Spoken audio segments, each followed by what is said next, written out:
नमस्कार, welcome to one more episode of ये data क्या कहता है।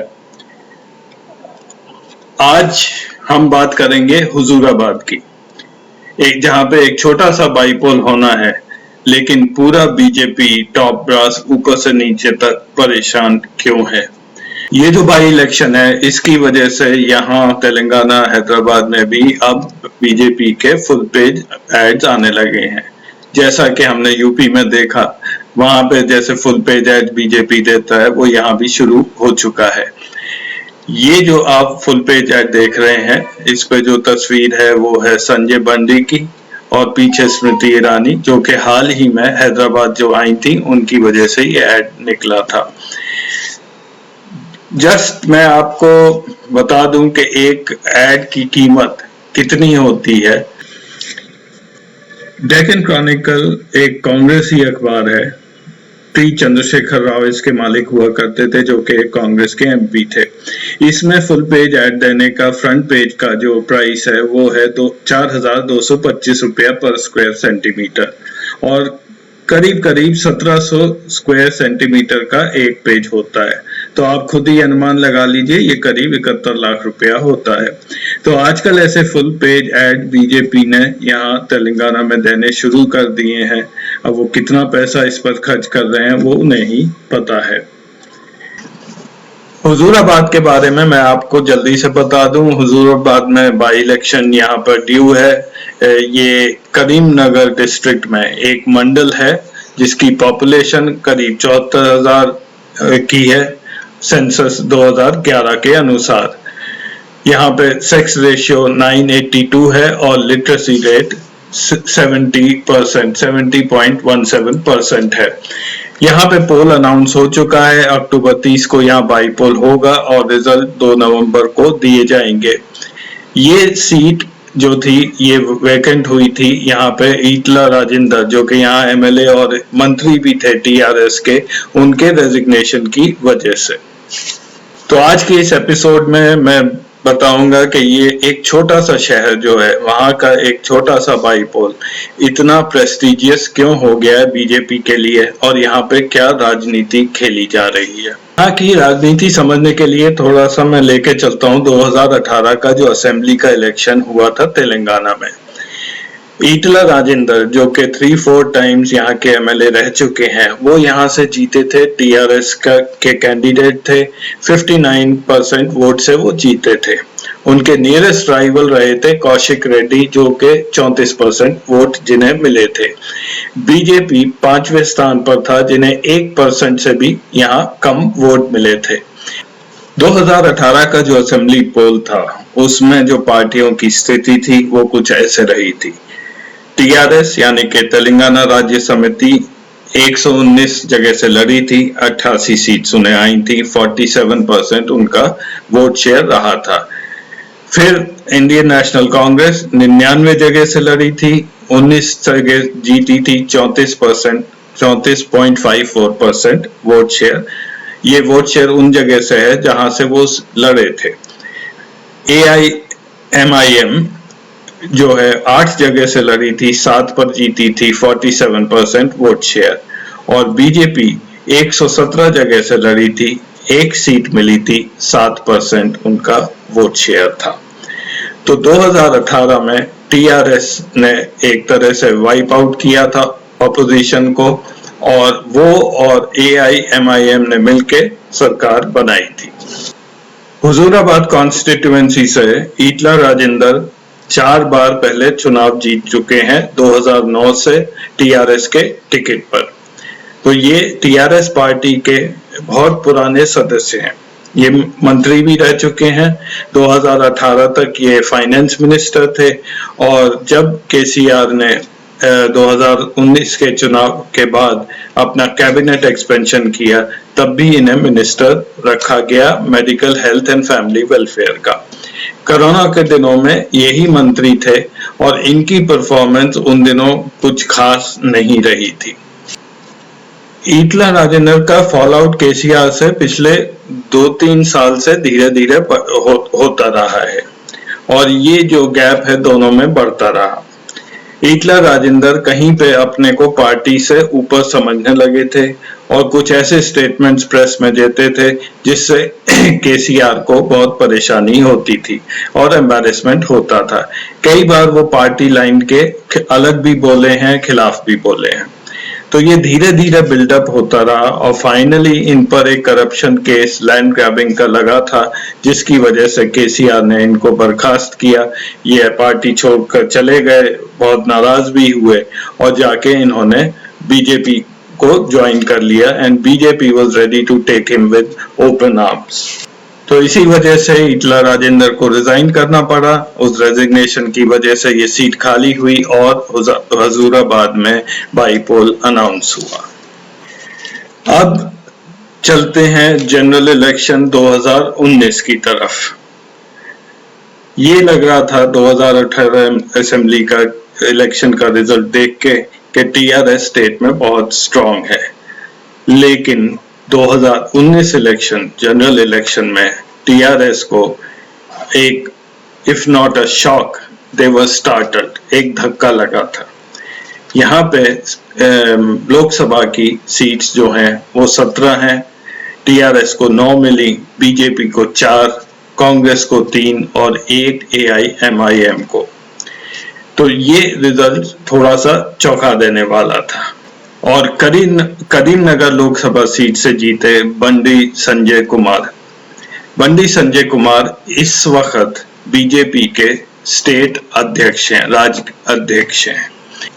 बंडी संजय कुमार के बारे में बता दूं जल्दी से, ये बीजेपी के स्टेट प्रेसिडेंट हैं। ये आरएसएस से जुड़े रहे हैं, पिछले 20 साल से एबीवीपी के एक्टिविस्ट रह चुके हैं। ये लाल कृष्ण आडवाणी जी की जब रथ यात्रा हुई थी 1996 में, तो कहा जाता है कि ये उनकी व्हीकल के इंचार्ज थे और इनका काम था ये देखना कि उनका गाड़ी बिल्कुल ठीक ठाक चलती रहे। उसके बाद ये कॉर्पोरेटर रहे हैं करीमनगर से, जहाँ पे 2005 से लेकर 2019 तक जब ये इलेक्शन जीते तब तक ये लोकल कॉर्पोरेटर हैं, जमीन से जुड़े हुए आदमी हैं और ये काफी बीजेपी सर्कल्स में ये काफी इनका मान है, सम्मान है। लेकिन संजय कुमार जी को एक आम आदमी नहीं जानता था, इसलिए इन्होंने अपना अराइवल अनाउंस करने के लिए ये सोचा कि एक पद यात्रा की जाए। उस पद यात्रा का नाम इन्होंने रखा है प्रजा संग्राम यात्रा। ये 55 दिन की यात्रा 28 अगस्त को इन्होंने शुरू की थी एक मंदिर से जो चार मीनार में था। जो चार मीनार वही एरिया है जो कि एआईएमआईएम का गढ़ है। ये यात्रा में ये इसलिए बोलते हैं कि शुरू की कि तेलंगाना स्टेट को हमें लिबरेट करना है डिक्टेटर से और करप्ट फैमिली रूल से। ये इनकी यात्रा का ऑब्जेक्टिव है। 2 अक्टूबर तक इन्होंने 36 दिन कंप्लीट किए, 436 किलोमीटर की यात्रा करके 19 असेंबली सेगमेंट्स, 7 लोकसभा कॉन्स्टिट्यूएंसीज, 35 इन्होंने गैदरिंग एड्रेस की और ये उन्होंने 2 अक्टूबर तक कंप्लीट किया। 2 अक्टूबर को इन्होंने एक जनसभा की है हुस्नाबाद में और वहां पे आना था अमित शाह को, लेकिन उन्होंने भेजा स्मृति ईरानी जी को। 2 अक्टूबर क्या जो जनसभा थी वो इन्होंने करनी थी हुजूराबाद में, लेकिन इस बीच में इलेक्शन कमीशन ने वहां पे कोविड प्रोटोकॉल की वजह से और इलेक्शंस अनाउंस करने की वजह से मॉडल कोड ऑफ कंडक्ट भी लग गया, इसलिए ये वहां पर जो है ये जनसभा नहीं कर पाए और इन्होंने वो जनसभा साथ ही के शहर हुस्नाबाद में वहां पे ये जनसभा हुई। बाई इलेक्शन अनाउंस हो चुका है, बिगुल बच चुका है। पोल डेट 30 अक्टूबर है, कोविड प्रोटोकॉल लग चुके हैं, मॉडल कोड ऑफ कंडक्ट भी लग चुका है। देखने वाली सिर्फ एक ये बात है जो कि मैं आपको ये दिखा रहा हूं कि जो चीफ इलेक्टोरल ऑफिसर है उन्होंने एक जो नोटिफिकेशन भेजा था कोविड प्रोटोकॉल्स के बारे में, वो है डेटेड 28 सितंबर। उसमें उन्होंने रेफरेंस दी है ईसीआई के सर्कुलर्स की। ईसीआई के सर्कुलर आम तौर पर 9 अप्रैल से लेकर 23 अप्रैल तक का उसमें या 28 अप्रैल तक का रेफरेंस है। तो ज्यादातर कोविड प्रोटोकॉल के जो नोटिफिकेशन इलेक्शन कमीशन ने दिए हैं वो दिए हैं बंगाल में जब वहां पे कैनवैसिंग खत्म हो चुकी थी। उस समय मार्च अप्रैल में कोविड पूरी तरह फैला हुआ था। वहां पे ईसीआई ने 2 महीने अलाउ किया, लेकिन जब यहाँ पे अब कोविड ऑलमोस्ट खत्म हो चुका है तो they will strictly implement enforcing covid norms. इस वजह से कई मीटिंग जो हैं वो हुजूराबाद में अब नहीं होंगी। 2 अक्टूबर को जो जनसभा हुई उसमें कुछ कमेंट्स मैं आपको दिखा दूं जो कि संजय बंडी ने बोले थे। उन्होंने कहा था कि there is a Razakar and Taliban ruling the state which would come to an end soon. He asked people whether they want Razakar rule और राम राज्य। रज़ाकार से उनका रेफरेंस है AIMIM से और तालिबान से उनका रेफरेंस है TRS पर। Whenever I speak of development, the TRS leaders blame me for provoking communal sentiments, but I will speak for 80% of the Hindus and for Dharma. BJP will always talk on behalf of the Hindus and their rights. उन्होंने कहा है कि हम हिंदू जो majority है उसके rights की बात करेंगे। मेजॉरिटी राइट्स क्या होते हैं ये अभी कुछ क्लियर नहीं है। इसी तरह स्मृति ईरानी ने भी एक बात कही थी कि दो the symbol of TRS is a car, उसका जो स्टीयरिंग है वो AIMIM के हाथ में है। एक और उन्होंने बड़ी अजीब सी बात की थी। उन्होंने कहा कि TRS is scared of AIMIM and not celebrating Telangana liberation day on September 17 कि 17 सितंबर को so called Telangana liberation day ये नहीं सेलिब्रेट कर रहे हैं AIMIM के डर से। मैं थोड़ा सा यहाँ पे इस बारे में बोलूंगा ये तेलंगाना लिबरेशन डे के बारे में, क्या आप समझे ये कितना ही बेकार का ये कमेंट दिया गया है। September 17, 1948 was the day when the Indian Armed Forces took control of the princely state of Hyderabad in a police action, ending the 200-year-old Nizam rule and merging the vast Hyderabad Deccan region, which comprised of present-day Telangana, parts of Maharashtra and Karnataka into India. Essentially, उस दिन को Hyderabad state पर police action होके ये हिंदुस्तान में ये जोड़ दिया गया था। इस दिन को बीजेपी रेफर कर रही है तेलंगाना लिबरेशन डे। थोड़ा सा इसको समझना पड़ेगा उस समय जब इंडिपेंडेंस हुई थी तो क्या स्टेटस था। मैं सिर्फ तेलंगाना पर ही कंसंट्रेट करूंगा। Telangana was a part of Nizam Hyderabad. Telangana का मतलब है, ये दो शब्द हैं, तेलुगु प्लस आंगन, यानी कि तेलुगु बोलने वाले लोगों की जगह इसको रेफर करते थे।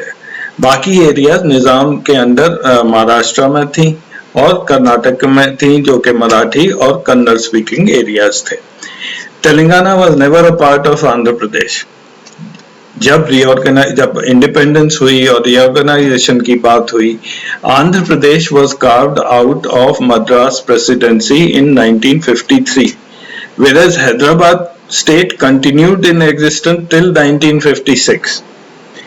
1956 में जब स्टेट रीऑर्गेनाइजेशन हुआ है उस समय ये बात हुई है और इस पे काफी लंबी बहस है। अगर आप वो डॉक्यूमेंट देखें, काफी लोग ये फेवर में थे कि तेलंगाना अगस्त एक अलग स्टेट बने एंड फाइनली ये डिसीजन लिया कि इसको आंध्र में मर्ज कर देंगे।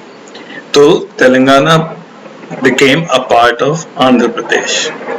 It was merged into it। इसीलिए जब 2 जून 2014 को जब तेलंगाना स्टेट बनी थी तो इसको डीमर्जर बोल रहे थे, एक नई स्टेट का क्रिएशन नहीं था।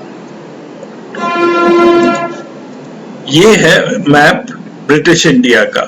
जो पीले जो एरियाज हैं वो हैं प्रिंसली स्टेट्स ऑफ इंडिया। उस समय 584 प्रिंसली स्टेट्स थे और लाल एरियाज जो हैं वो हैं British provinces, British directly British के कंट्रोल में थे।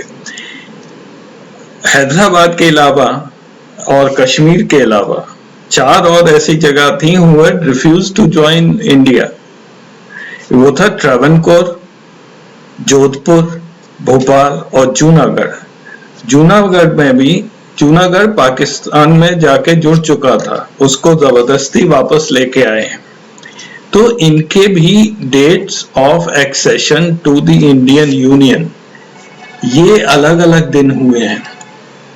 Travancore 1/11/1956 finally became part of Indian union. Jodhpur 7th April 1949, Bhopal 30th April 1949, Junagadh 25 October 1948।